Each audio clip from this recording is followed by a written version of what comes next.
Brought to you by Assassin's Creed Unity. Make history with friends. Available now.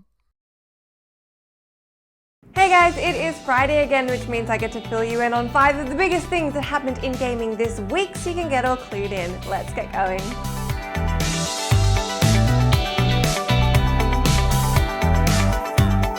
Rocksteady believes in a future where all platforms are equal, since they're hoping to have the same resolution and frame rate for Batman Arkham Knight across all systems. The 2015 release, which is being touted as the ultimate Batman simulator, is still 6 months away from going gold, so nothing is set in stone. But Rocksteady explains that we don't know what the resolution and the frame rate's going to be yet. That's something that happens during the optimization phase of the game. We're aiming for parity across all platforms. Whatever it is, it's going to be awesome.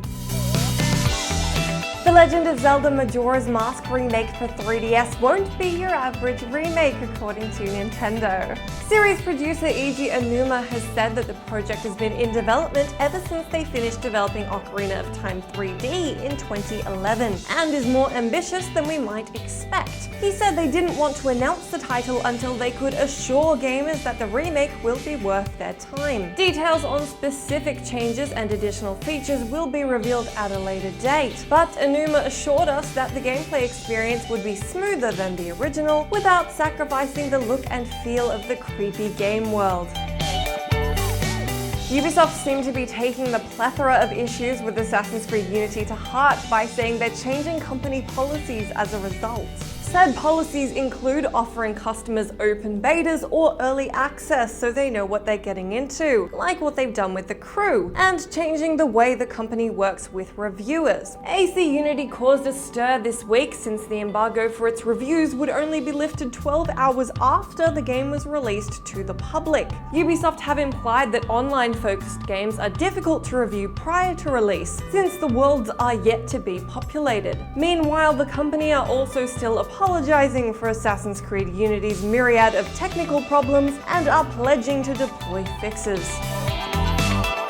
As for more Zelda-y things, Nintendo have said that the upcoming open-world Zelda game looks even better than it did when we got our first glimpse of it at E3. Series producer and dude from 2 stories ago, Eiji Aonuma, told Japanese games publication Famitsu that Nintendo considered a bunch of different looks for the game before deciding on the unique art style we saw in the announcement trailer. Aonuma also spoke about the towering spider-esque monster from the trailer, which has never appeared in the series before, saying he wanted players to have a think about how to defeat it, as opposed to knowing exactly how to defeat an Octorok by deflecting its rocks with your shield, because that's what you do in every Zelda game ever made. Personally, for spiders, I find a rolled up magazine or a piece of paper slipped under a glass rarely goes awry, or just shoot for the big glowing bit.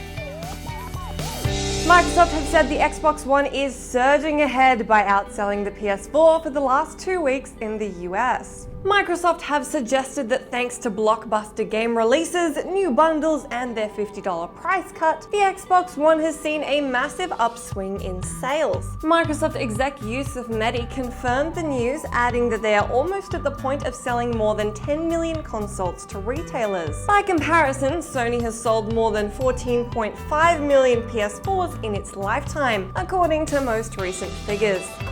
As for your question of the day, let me know what Zelda enemies you'd like to see return in the upcoming Wii U game, and what gaming news you cared about this week. This week on site, I cover how to keep a long-running series fresh on the gist, Skyrim Mods talks 10 essential mods for your game, and in 2 minutes covers the entire historical and ludicrous Assassin's Creed narrative. That is all I have for you this week. As always, thanks for hanging out. Be sure to hit that subscribe button if you haven't already, and I'll see you on Monday.